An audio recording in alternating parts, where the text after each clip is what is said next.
নৈতিকতাৰ পথ বাছি লোৱা মানুহ জীৱনত প্ৰকৃততে সুখী হ'ব পাৰেনে? আপুনি বাৰু আপোনাৰ জীৱনত কোনটো পথ বাছি লৈছে?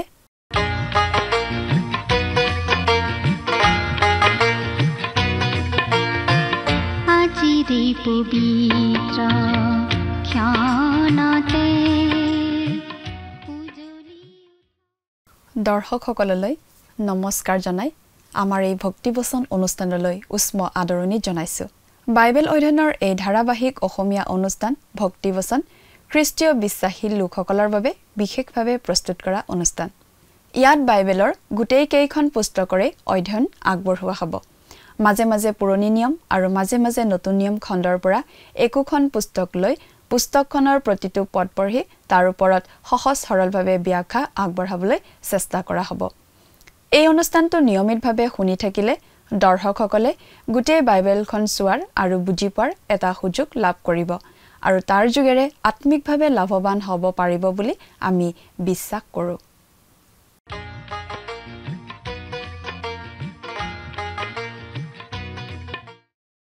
প্ৰিয় দৰ্শক, আমাৰ আগৰটো অনুষ্ঠান যদি আপুনি চাইছিল তেনেহলে আপোনাৰ নিশ্চয় মনত আছে যে আগৰটো অনুষ্ঠানত বাইবেলৰ পুৰণি নিয়ম খণ্ডৰ উপদেশক নামৰ পুস্তকখনৰ 5 আৰু 6 নম্বৰ অধ্যায়ৰ ভিত্তিত আগবঢ়োৱা আলোচনা শুনিবলৈ পাইছিলোঁ।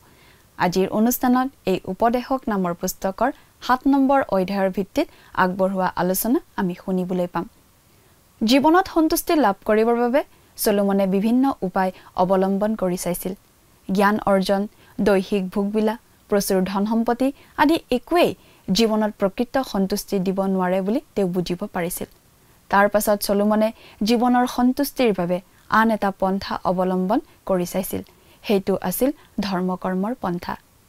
কিন্তু ধৰ্মকৰ্ম কৰিও চলোমনে কোনো সন্তুষ্টি লাভ কৰিব পৰা নাছিল। 7 নম্বৰ অধ্যায়ত আমি পাওঁ এইটোৱে হৈছে চলোমনে চেষ্টা কৰা শেষ পৰীক্ষা।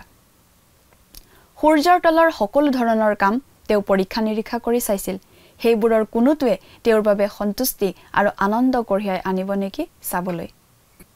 তেওঁ বিজ্ঞান, বিশ্ব ব্ৰহ্মাণ্ডৰ প্ৰাকৃতিক নিয়মৰ অধ্যয়নৰ চেষ্টা কৰিছিল, যিয়ে কিছু অৱদান আগবঢ়াইছিল যদিও তেওঁক সন্তুষ্ট কৰা নাছিল।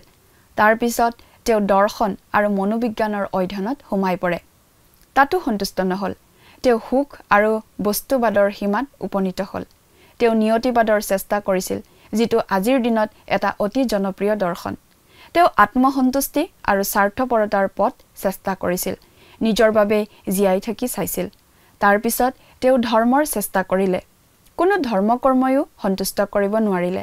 ধন সম্পত্তি আন এটা পথ আছিল যিটো চলোমনে চেষ্টা কৰিছিল। তেওঁ পৃথিৱীৰ আটাইতকৈ ধনী মানুহ আছিল যদিও তেওঁ দেখিলে যে কেৱল ধন সম্পত্তিয়ে অকলে কোনো সন্তুষ্টি কঢ়িয়াই আনিব নোৱাৰে। ধনী মানুহজনেও দিনত 3 বাৰেই আহাৰ খায়। তেওঁ এবাৰত এখন বিচনাতহে শুব পাৰে আৰু তেওঁ আন মানুহজনতকৈ বেছি দিন বাচি থাকিব নোৱাৰে, লাগিলে যিমান ডাক্তৰৰ সহায় নলওক কিয়। আৰু এই পৃথিৱী এৰি যাওঁতে লগত একো লৈ যাবও নোৱাৰে। যিবোৰ বস্তুৰ পৰা একো অনন্ত কলিয়া লাভ নহয়, সেইবোৰ বস্তুৰ পিছে পিছে ঘূৰি সময় নষ্ট কৰাৰ কোনো অৰ্থ নাই। এতিয়া আমি চলোমনক শেষ পৰীক্ষাটো চেষ্টা কৰা দেখিম। সেইটো হৈছে নৈতিকতাৰ পথ। কথাবোৰ অধিক বহলাই জানিবৰ বাবে আহকচোন এতিয়া আমি মূল আলোচনাটোৰ মাজলৈ আগবাঢ়ি যাওঁ।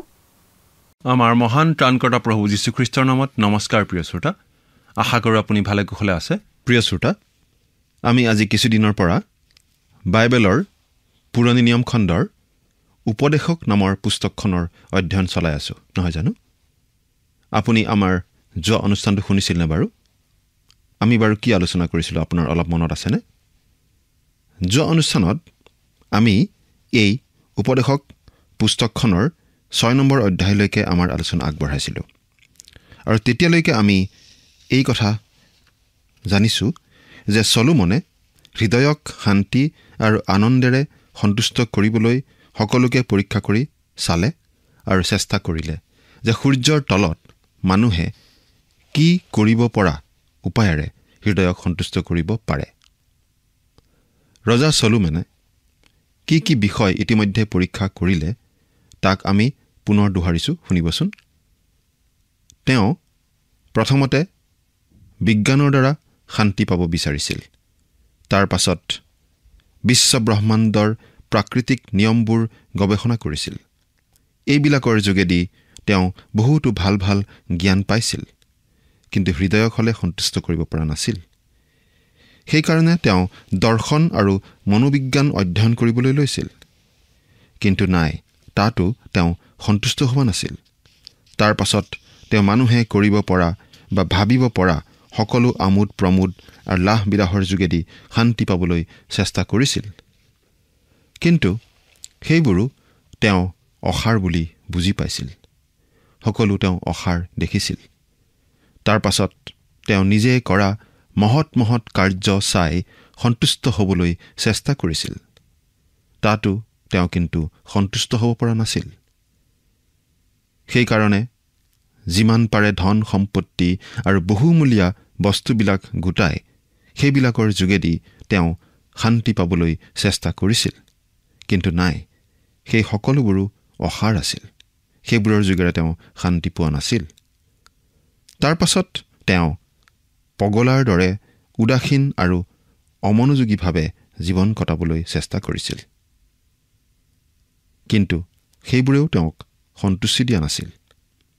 তাৰ পাছত তেওঁ সময় আৰু ভাগ্যৰ হাতত সকলো এৰি দিছিল আৰু জীৱনটো যি হিচাপে আহে সেই হিচাপে গ্ৰহণ কৰি কোনো চিন্তা নকৰাকৈ তেনেদৰে জীয়াই থাকিবলৈ চেষ্টা কৰিও চাইছিল।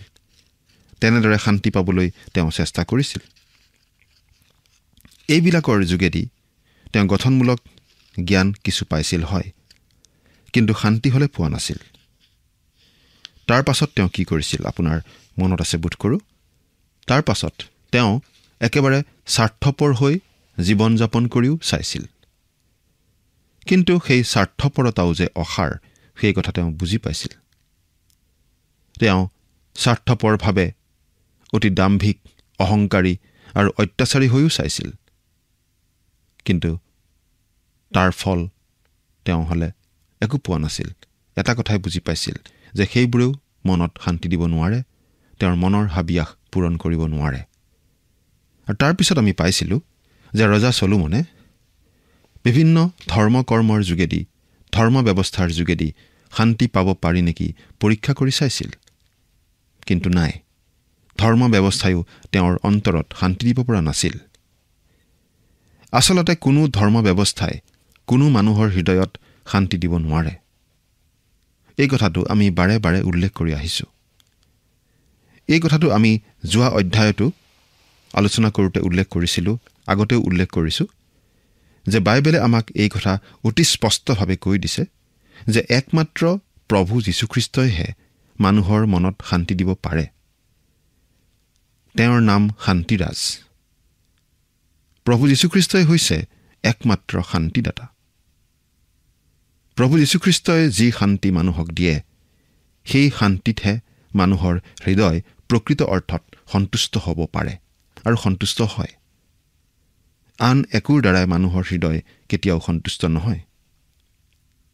আন ক'তো যে মানুহৰ হৃদয় সন্তুষ্ট নহয় এইটো প্ৰমাণ কৰিবলৈকে চলোমন ৰজাই ইমানবোৰ বিষয় পৰীক্ষা কৰি চাইছিল, আৰু তেওঁ চাবও পাৰিছিল, কাৰণ তেওঁৰ দৰে ধনী, পৰাক্ৰমী, জ্ঞানী, ঐশ্বৰ্যশালী ৰজা আচলতে কোনো নাই। সেইকাৰণে চলোমন ৰজাৰ দৰে এজন মহান ৰজাৰ যোগেদি ঈশ্বৰে আমাক এই কথা জানিবলৈ দিছে যে সূৰ্যৰ তলত, পৃথিৱীৰ ওপৰত হৃদয়ক সন্তুষ্ট কৰিব পৰা আচলতে একো বস্তু নাই, একো বিষয় নাই যিবিলাকৰ যোগেদি মানুহ সন্তুষ্ট হ'ব পাৰে। কিন্তু যিজন ব্যক্তিৰ যোগেদি আমি সন্তুষ্টি পাওঁ সেইজন হৈছে প্ৰভু যীশুখ্ৰীষ্ট, যি ঈশ্বৰৰ দানৰ যোগেদি আমি খাবলৈ, ববলৈ, পিন্ধিবলৈ আৰু থাকিবলৈ পাইছোঁ। যিজন ঈশ্বৰৰ যোগেদি আমি ভাৰ্যাবিলাকে স্বামী আৰু স্বামীবিলাকে ভাৰ্যাবিলাক পাইছোঁ। যিজনা ঈশ্বৰৰ পৰা আমি আশীৰ্বাদ স্বৰূপে সুন্দৰ ল'ৰা ছোৱালীবিলাক পাইছোঁ। সেইজনৰ দানৰ যোগেদিহে আমি হৃদয়ক সন্তুষ্ট কৰিব পাৰোঁ। সেই ঈশ্বৰ সৃষ্টিকৰ্তা ঈশ্বৰ। আমাৰ খোৱা বোৱা, পিন্ধা উৰা, থকা মেলা, পিতৃ মাতৃ, ল'ৰা ছোৱালী সকলো যে ঈশ্বৰৰ পৰাই আমি পাইছোঁ, তাক আমি স্বীকাৰ কৰোঁ আৰু গ্ৰহণো কৰোঁ। আৰু যদিহে আমি সেই কথা স্বীকাৰ কৰি গ্ৰহণ কৰোঁ তেন্তে আমাৰ হৃদয়ৰ শান্তি আৰু সন্তুষ্টিৰ বাবে ঈশ্বৰে দিয়া দান যীশুখ্ৰীষ্টকো আমি কিয় গ্ৰহণ নকৰোঁ? সেই কথা আমি কিয় স্বীকাৰ নকৰোঁ? বৰং ৰজা চলোমনৰ দৰে বিভিন্ন উপায়বিলাকেৰেহে আমি বাৰু কিয় চেষ্টা কৰি থাকোঁ আমাৰ মনক সন্তুষ্টি দিবলৈ, আমাৰ আত্মাৰ ক্ষুধা নিবাৰণ কৰিবলৈ? ৰজা চলোমনৰ দৰেই বিভিন্ন উপায়বিলাক অৱলম্বন কৰি বিভিন্ন উপায়েৰে আমাৰ হৃদয়ক সন্তুষ্ট কৰিবলৈ চেষ্টা কৰি কৰি মানুহে জীৱন পাৰ কৰি দিয়ে, কিন্তু শান্তি হ'লে নাপায়। এয়া বাৰু মানুহৰ নিৰ্বোধতা, মানুহৰ মূৰ্খামি নহয়নে? মানুহৰ অজ্ঞতা নহয়নে? নিশ্চয় হয়। বাৰু শান্তি পাবলৈ ৰজা চলোমনৰ বাবে আৰু কিবা বিষয় পৰীক্ষা কৰি চাবলৈ বাকী আছে নেকি বাৰু? আপোনাৰ বোধেৰে হয়তো নাই। কিন্তু চলোমনে আন এটা উপায় বিচাৰি পাইছিল, আৰু সেইটো হৈছিল নৈতিকতা আৰু সুন্দৰ জীৱন যাপন। ইয়াৰ যোগেদি তেওঁ অৱশ্যে নতুন জ্ঞান পাইছিল, কিন্তু শান্তি হ'লে পোৱা নাছিল। আৰু এই বিষয়ে আজি আমি জানিবলৈ পাম। আমাৰ সকলোৰে ক্ষেত্ৰত এই বিষয়টোৰ প্ৰাসংগিকতা নিশ্চয় আছে, কাৰণ নৈতিক আৰু সুন্দৰ জীৱন যাপন কৰা মানুহক মানুহে ভাল মানুহ বুলি কয়। তেনেকুৱা মানুহক সমাজে সন্মানো কৰে। তেনেকুৱা মানুহক আমি ভাল আৰু হিতৈষী মানুহ বুলি কওঁ। আৰু আমাৰ বহুতে তেনেকুৱা মানুহ হ'বলৈ চেষ্টাও কৰোঁ। হয়তো সৎভাৱে উপাৰ্জন কৰি, ওচৰ চুবুৰীয়াৰ লগত মিলেৰে থাকি, ল'ৰা ছোৱালীক ভাল ভাল স্কুলত পঢ়োৱাটো কি বেয়া কথা? নিশ্চয় কথাটো বেয়া কথা নহয়, এই কথা আমি মানি লওঁ। আমি খ্ৰীষ্টীয় লোকসকলেও ডাঙৰ ডাঙৰ মানুহৰ লগত মিলা মিছা কৰি, ডাঙৰ ডাঙৰ গীৰ্জালৈ গৈ, ডাঙৰ ডাঙৰ শিক্ষকৰ শিক্ষা শুনাটো কি বেয়া কথা? নিশ্চয় বেয়া কথা নহয়, এইবিলাক ভাল কথাই। ৰজা চলোমনেও এই বিষয়টোৰেই হৃদয়ক সন্তুষ্ট কৰিবলৈ চেষ্টা কৰিছিল, আৰু কি পাইছিল তাৰ উত্তৰ বিচাৰি আমি এই অধ্যায়টো অৰ্থাৎ 7 নম্বৰ অধ্যায়টো চাওঁ হওক।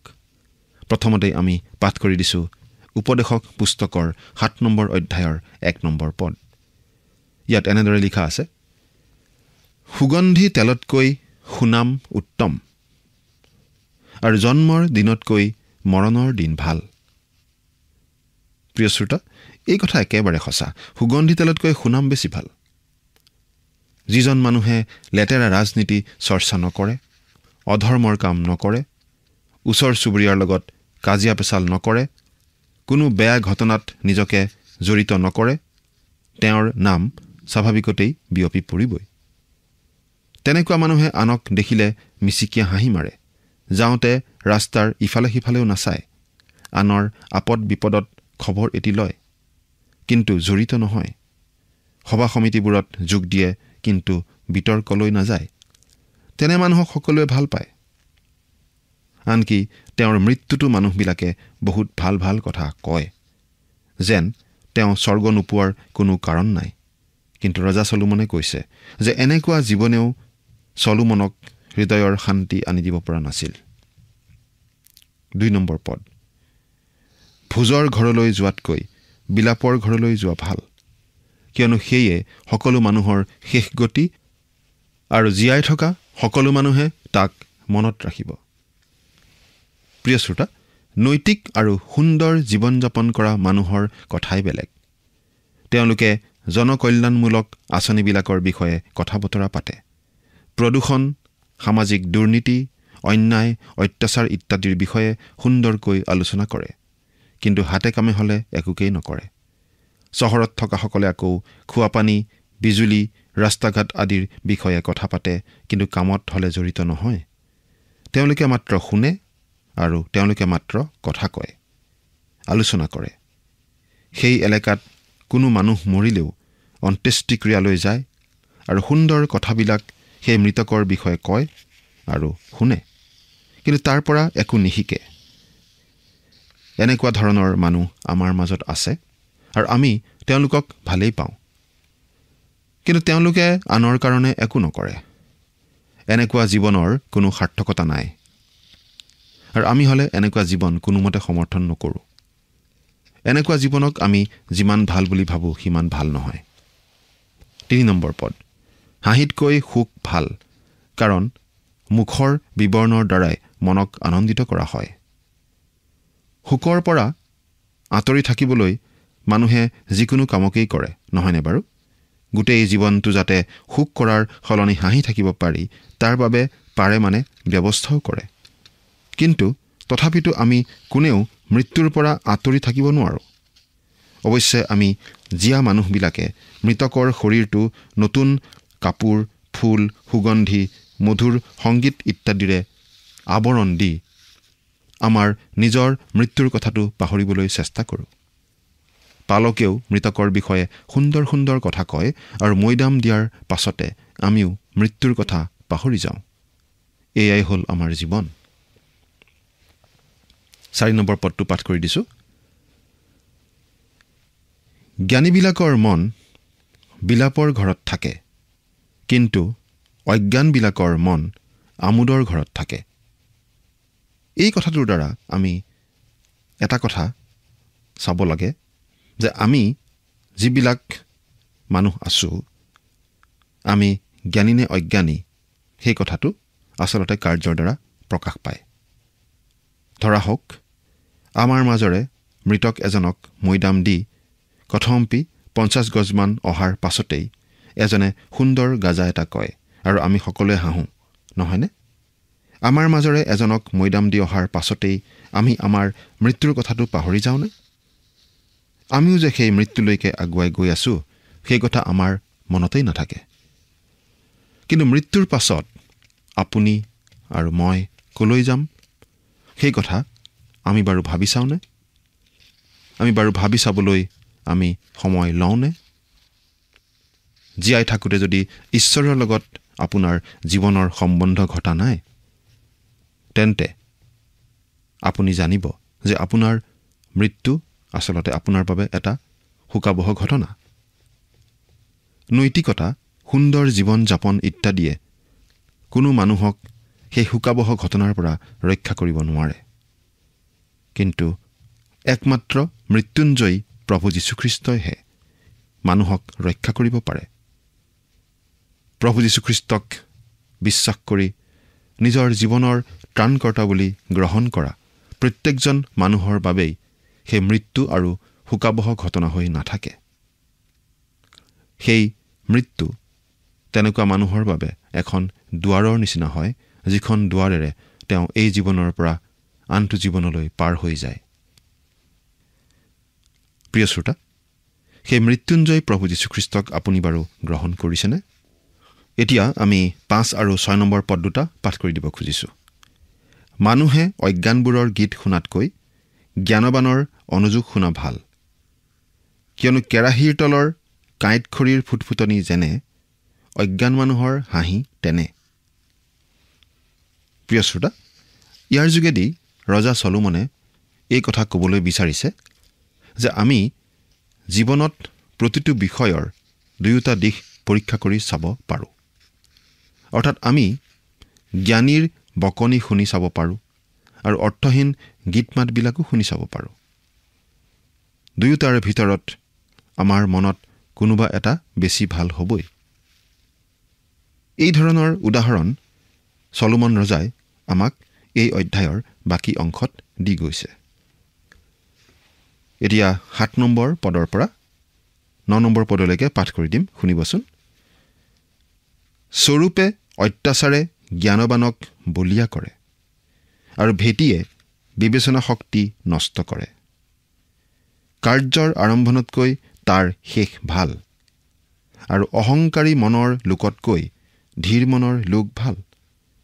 তোমাৰ মনক হঠাতে খং উঠিবলৈ নিদিবা, কিয়নো অজ্ঞানবোৰৰ বুকুৱেই খঙৰ আশ্ৰয়। প্ৰিয় শ্ৰোতা, সুন্দৰ জীৱন যাপন কৰা মানুহবিলাক কেনেকুৱা? তেওঁলোকে কোনো কথাত খং নকৰে, আনৰ লগত মিলেৰে থাকে, সকলো কথা সহজভাৱে লয় আৰু নৰম সুৰত কথা কয়। তেওঁলোক কেতিয়াও উগ্ৰ নহয়, যিকোনো কথাতে আপোচ কৰে। ভাল মানুহৰ লগতো মিলে, বেয়া মানুহৰ লগতো মিলে। দেওবাৰে ভালদৰে সাজি কাচি গীৰ্জালৈ যায় আৰু শনিবাৰে ৰাতি হয়তো মিলা প্ৰীতিৰে ক্লাবত লগ সংগৰ লগত মদ পানীও খায়। এনেকুৱা ধৰণৰ জীৱনক আপুনি কি বুলি ক'ব? এনে জীৱনৰ কোনো সাৰ্থকতা আছে বুলি আপুনি ভাবিলেও আমি হ'লে নাভাবোঁ। এতিয়া 10 আৰু 11 নম্বৰ পদ দুটা পাঠ কৰি দিব খুজিছোঁ। বৰ্তমান কালতকৈ আগৰ কাল কিয় ভাল আছিল? এনে কথা নক'বা, কিয়নো এই বিষয়ে তুমি এনে প্ৰশ্ন কৰা জ্ঞানমূলক নহয়। পৈতৃক ধন সম্পত্তি যিমান ভাল, প্ৰজ্ঞাও সিমান ভাল। এনেকি সূৰ্যক দেখোঁতাবিলাকৰ নিমিত্তে তাতকৈ প্ৰজ্ঞা বেছি উপকাৰী। প্ৰিয় শ্ৰোতা, ইয়াত এই বুলি কোৱা হৈছে যে প্ৰজ্ঞা হ'ল যীশুখ্ৰীষ্টৰ আন এটি নাম। খ্ৰীষ্টক আমাৰ কাৰণে প্ৰজ্ঞাস্বৰূপ কৰা হৈছে। নৈতিক আৰু সুন্দৰ জীৱন যাপন কৰা মানুহবিলাকে যদি যীশুখ্ৰীষ্টক জানিলেহেঁতেন, তেন্তে তেওঁলোকৰ জীৱন সঁচাকৈয়ে ধন্য হ'লহেঁতেন। এতিয়া আমি একেবাৰে 12 নম্বৰ পদৰ পৰা 20 নম্বৰ পদলৈকে পাঠ কৰি দিম। অলপ দীঘলীয়া, অনুগ্ৰহ কৰি শুনিবচোন। কিয়নো ধন যেনে ৰক্ষক, প্ৰজ্ঞাও তেনে ৰক্ষক। কিন্তু জ্ঞানৰ উপকাৰ এই যে প্ৰজ্ঞাই নিজৰ গৰাকীৰ জীৱন ৰক্ষা কৰে, ঈশ্বৰৰ কাৰ্য চোৱা। কিয়নো তেওঁ যিহক বেকা কৰে তাক কোনে পোনাব পাৰে?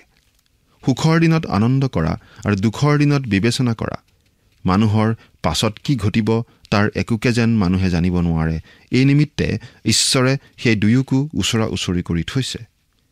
মই মোৰ অসাৰ জীৱনৰ দিনকেইটাত এই সকলো দেখিলোঁ যে কোনো ধাৰ্মিক লোক নিজ নিজ ধাৰ্মিকতাত বিনষ্ট হয় আৰু কোনো দুষ্ট লোকে নিজ নিজ দুষ্টতাত দীৰ্ঘকাল নিয়ায়। অতিৰিক্ত ধাৰ্মিক নহবা আৰু নিজকে অতিৰিক্ত জ্ঞানী নেদেখুৱাবা। কিয় নিজকে নষ্ট কৰিবা? অতি দুষ্ট নহবা আৰু অজ্ঞানো নহবা। তোমাৰ কাল নৌহওঁতেই কিয় মৰিবা? তুমি ইয়াক ধৰি ৰখা ভাল। এনেকি সিটোৰ পৰাও হাত নুগুচাবা। কিয়নো ঈশ্বৰলৈ ভয় কৰোতা লোকে সেই সকলোৰে পৰা সাৰিব। নগৰত থকা 10জন পৰাক্ৰমীয়ে যি পৰিমাণে নগৰ দৃঢ় কৰে, তাতকৈ প্ৰজ্ঞাই জ্ঞানবানক অধিক পৰিমাণে বলৱান কৰে। বাস্তৱিকে পাপ নকৰি সৎকৰ্ম কৰা ধাৰ্মিক মানুহ পৃথিৱীত নাই। লোকে কথা পতা আটাই কথালৈ মন নিদিবা। কিয়নো দিলে কিজানি তোমাৰ দাসে তোমাক সাও দিয়াহে শুনিবা। প্ৰিয় শ্ৰোতা, ধন আমাক লাগে আৰু ধনে পাৰ্থিৱ জীৱনত কিছু সুৰক্ষা নিশ্চয় দিয়ে। এই কথা সঁচা। কিন্তু সেয়া চিৰস্থায়ী সুৰক্ষা নহয়। চিৰস্থায়ী সুৰক্ষা ধনেৰেও কিনিব নোৱাৰি আৰু আন কোনো উপায়েৰেও পাব নোৱাৰি। একমাত্ৰ ত্ৰাণকৰ্তা প্ৰভু যীশুখ্ৰীষ্টৰ যোগেদিহে আমি সুৰক্ষা পাব পাৰোঁ। আৰু যীশুখ্ৰীষ্টৰ যোগেদি আমি যি সুৰক্ষা লাভ কৰোঁ, সেই সুৰক্ষা মৃত্যুৰ পাছতো অনন্তকাল আমাৰ লগত থাকে। এতিয়া আমি 22 নম্বৰ পদৰ পৰা 29 নম্বৰ পদলৈকে পাঠ কৰি দিম। কাৰণ তুমিও যে আনবিলাকক সেইদৰে সাও দিয়া, তাক তোমাৰ মনে অনেকবাৰ জানিবলৈ পাইছে। মই প্ৰজ্ঞাৰ দ্বাৰাই সেই সকলোকে পৰীক্ষা কৰি চালোঁ। মই ক'লোঁ, মই জ্ঞানবান, কিন্তু জ্ঞান মোৰ পৰা দূৰত আছিল। যি আছে সেয়ে অতি দূৰ আৰু অতি গভীৰ, তাক কোনে পাব পাৰে? মই ঘূৰি জানিবলৈ আৰু অনুসন্ধান কৰিবলৈ, প্ৰজ্ঞা আৰু কথাৰ হেতু বিচাৰ কৰিবলৈ আৰু দুষ্টতা যে অজ্ঞান আৰু মূৰ্খতা যে পাগলামি, তাক জানিবলৈ মনোযোগ কৰিলোঁ। তাতে মই মৃত্যুতকৈও এক বিষম বস্তু দেখিলোঁ, অৰ্থাৎ যি তিৰোতাৰ মন ফান্দ আৰু জাল, হাত বান্ধস্বৰূপ, এনে তিৰোতা। যি মানুহ ঈশ্বৰৰ দৃষ্টিত উত্তম, সি তাইৰ পৰা সাৰিব, কিন্তু পাপী তাইৰ দ্বাৰাই ধৰা পৰিব। উপদেশকে কৈছে, চোৱা, মই কথাৰ কাৰণ উলিয়াবলৈ এটাৰ পাছত এটা বিচাৰ কৰি চাই তাকে পালোঁ। মোৰ প্ৰাণে এতিয়াও যিহক বিচাৰিছে, মই তাক পোৱা নাই। হাজাৰৰ মাজত এজনহে নৰ পালোঁ, কিন্তু সেই সকলোৰ মাজত এজনী নাৰী নাপালোঁ। চোৱা, মই ইয়াকেহে পালোঁ যে ঈশ্বৰে মানুহক সৰল কৰি সৃজন কৰিছিল, কিন্তু অবাতে যাবৰ নিমিত্তে তেওঁলোকে নানা উপায় বিচাৰিলে। প্ৰিয় শ্ৰোতা, ইয়াত কোৱা হৈছে যে আন মানুহে কোৱা যিকোনো কথা শুনি আপুনি লৰচৰ নকৰিব। নহ'লে মানুহে আপোনাক কথা ক'বলৈ ভালেই পাব। আনহাতে সকলোৰে সকলো ধৰণৰ কথা নীৰৱে শুনি সুন্দৰ জীৱন যাপন কৰাটো কোনো জীৱন নহয়। জীৱনত সত্যতা আৰু নিজস্ব ভাৱধাৰা থাকিব লাগে। সত্যক জানিও পালন নকৰা অথচ নিজে আনৰ লগত ভালে থাকিবলৈ সময়ৰ লগত সময় আৰু পৰিৱেশৰ লগত নিজকে মিলাই দিয়াটো ঈশ্বৰৰ দৃষ্টিত ভণ্ডতা। আৰু ভণ্ড অজ্ঞানতাতকৈ বেছি বেয়া, কাৰণ অজ্ঞানে নুবুজে বাবে পালন নকৰে, কিন্তু ভণ্ডই জানিও নজনাৰ ভাও ধৰে, বুজিও নুবুজাৰ ভাও ধৰে। খ্ৰীষ্টীয় বিশ্বাসীসকলৰ ক্ষেত্ৰতো অন্তৰৰ সত্যতাক স্বীকাৰ নকৰি মানুহক দেখুৱাবলৈ গীৰ্জালৈ যোৱা, দান দিয়া ইত্যাদি ভণ্ডতা আৰু অসাৰতা আছে। ঈশ্বৰৰ ওচৰত ইয়াৰ কোনো মূল্য নাই। ৰজা চলোমনে নৈতিক আৰু সুন্দৰ জীৱন যাপন কৰাৰ যোগেদি হৃদয়ক সন্তুষ্ট কৰিবলৈ চেষ্টা কৰি এই শিক্ষাই পাইছিল। আপুনি বাৰু কি শিক্ষা পালে? প্ৰভু যীশুখ্ৰীষ্টক আপোনাৰ জীৱনৰ ত্ৰাণকৰ্তা বুলি যদি গ্ৰহণ কৰিছে, তেনেহ'লে প্ৰভু যীশুখ্ৰীষ্টই আপোনাক নিশ্চয় তেওঁৰ জ্ঞানেৰে জ্ঞানৱান কৰিছেনে বাৰু? চিন্তা কৰি চাওকচোন। ঈশ্বৰে আপোনাক আশীৰ্বাদ কৰক। আমেন।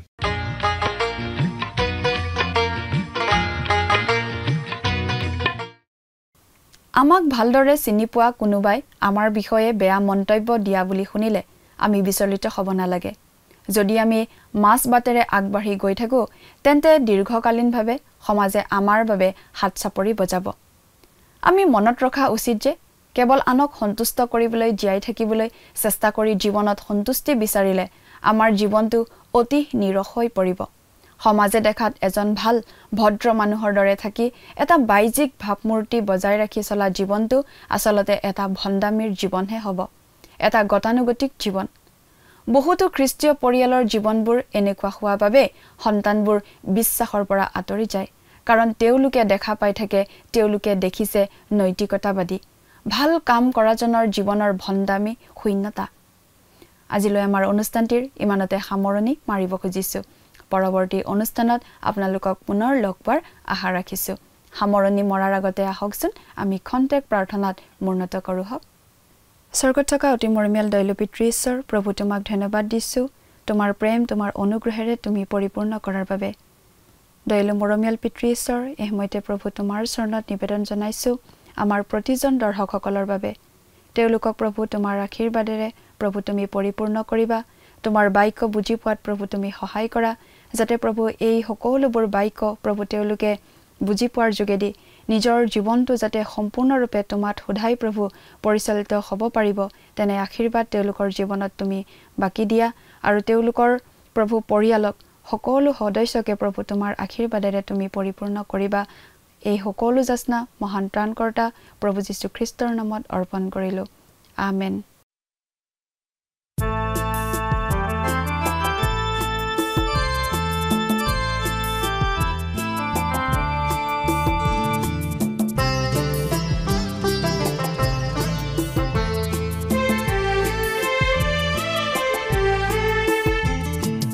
এই জীৱনৰে বাট মন পিছলোৱা ঘাট কপিছে হিয়া যদি। প্ৰিয় শ্ৰোতা দৰ্শক, আশা কৰোঁ ভক্তিবচন অনুষ্ঠানটি উপভোগ কৰি আপোনাৰ নিশ্চয় ভাল লাগিছে। এই বিষয়ে আপোনাৰ মতামত জানিব পাৰিলে আমি নথৈ আনন্দিত হ'ম। আপোনাৰ যদি আমাৰ এই অনুষ্ঠানটি উপভোগ কৰি ভাল লাগিছে, তেন্তে অনুগ্ৰহ কৰি আমালৈ এটি মিছ কল দিয়কচোন। আপোনাৰ এটা মিছ কল আমাৰ বাবে অতি মূল্যৱান। প্ৰতিটো মিছ কল দিয়া সকলৰ মাজৰ পৰা এজন বিশেষ দৰ্শকক বাছি লৈ সপ্তাহৰ শেষত পুৰস্কৃতও কৰা হ'ব।